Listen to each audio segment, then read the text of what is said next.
Bonjour à tous. Dans cette vidéo, on va corriger une interrogation sur interrogation qui consistait en fait à dériver 11 fonctions qui sont présentées ici. Dans cette interrogation, le document donné, qui était le tableau de dérivation, permettait de répondre à toutes les questions si tant est que vous saviez faire des dérivés. Alors on va commencer par la toute première. On va commencer par le début, c'est quand même plus pratique.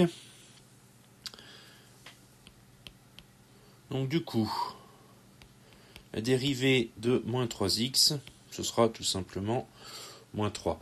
Tout simplement parce que la dérivée de x étant 1, ça nous donnerait du moins 3 fois 1.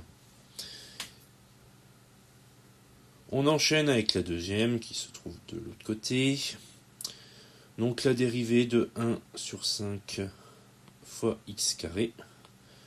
Ça sera donc 1 sur 5 fois la dérivée de x carré, donc fois 2x, donc ça donnera du 2 cinquièmes de x.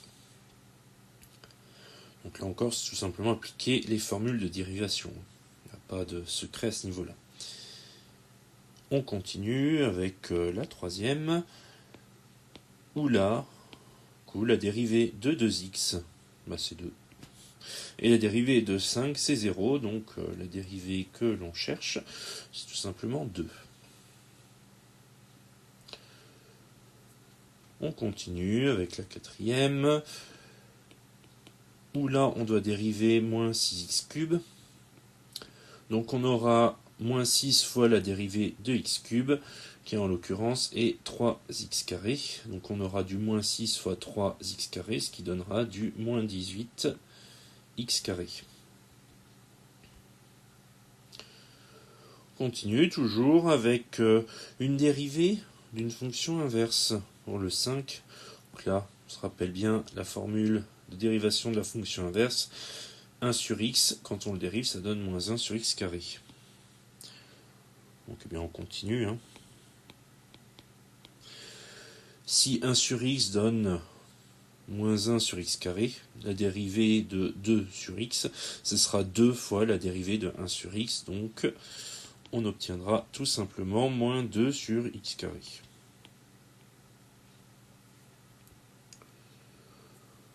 Là, si on retombe sur quelque chose peut-être d'un petit peu plus simple, en tout cas de moins effrayant, on va dire. Donc, la dérivée de 5x carré, ça sera 5 fois la dérivée de x carré, donc 5 fois 2x, ce qui fera 10x. Et ensuite, la dérivée de moins 2x, c'est tout simplement moins 2, puisque la dérivée de x étant 1, je le rappelle.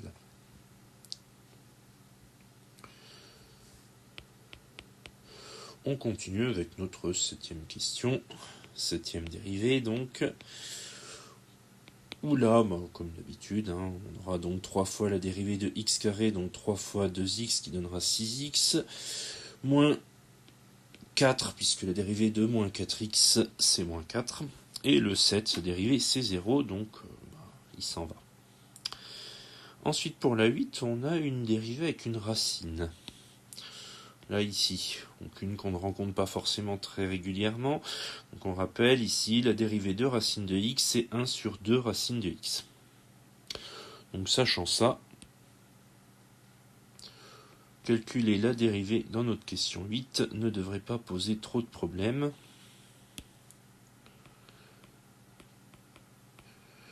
Puisque on aura moins 2 fois la dérivée de racine de x, donc moins 2 fois 1 sur 2 racine de x.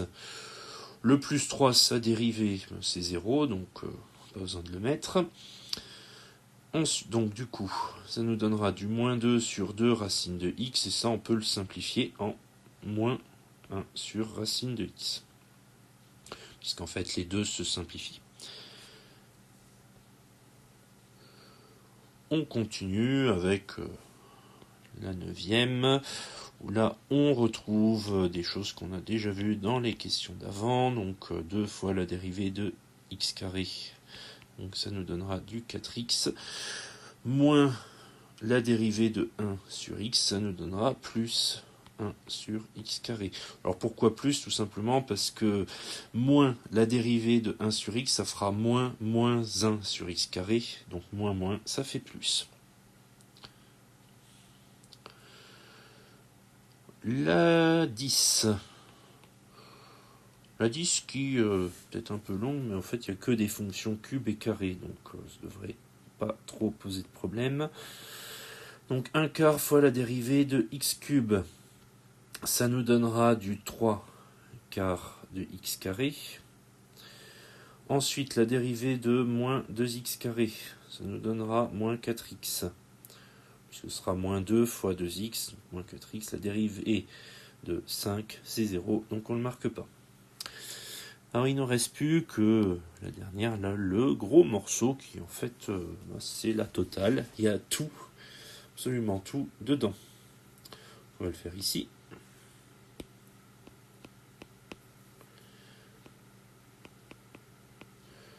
Donc on commence. Dérivée de 1 tiers de x cube, ça fera 1 tiers fois 3x carré. Donc 1 tiers fois 3, ça se simplifie. Puisqu'en fait on a 3 sur 3, donc ça on peut l'enlever. Donc ça fera 1 fois x carré. Là ce que j'ai fait c'est la dérivée de 1 tiers de x cube. Ensuite, plus 5 fois la dérivée de x carré. Ça nous donnera du 10x, puisque 5 fois 2x, ça donne bien 10x.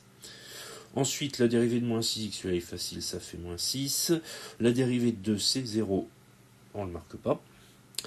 Ensuite, plus 2 sur 3x. En fait, c'est 2 tiers fois 1 sur x. On peut le décomposer comme ça. Donc on aura donc, du coup du 2 tiers fois la dérivée de 1 sur x fois donc moins 1 sur x carré.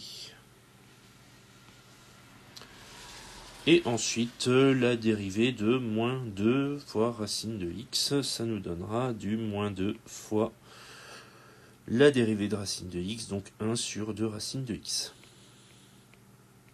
Comme elle est très longue, je suis obligé d'écrire sur le tableau. On va simplifier un petit peu tout ça. Donc on aura notre x carré, nos 10x, ça on ne peut pas les changer, notre moins 6 on ne peut pas le changer. Ensuite 2 tiers fois moins 1 sur x carré, ça nous donnera du moins 2 sur 3 x carré. Et le dernier, on peut simplifier les deux ici, et du coup avoir du moins 1 sur racine de x. Donc voilà pour la correction de cette petite interrogation. Ça fera quelques exemples de dérivés en plus, pour le plaisir. Si vous avez besoin de vous entraîner, je dirais, reprenez la vidéo au début, arrêtez-vous sur le sujet, et puis tentez de les refaire, et puis vérifiez ensuite avec la correction. S'il y a des choses que vous ne comprenez pas, les commentaires sont là pour ça. Si la vidéo vous a été utile, vous a plu, toujours quoi faire, on laisse un pouce bleu, et pour ne pas rater de vidéos, vous avez la possibilité de vous abonner. Comme ça, moi, je peux vous dire à très bientôt. Salut!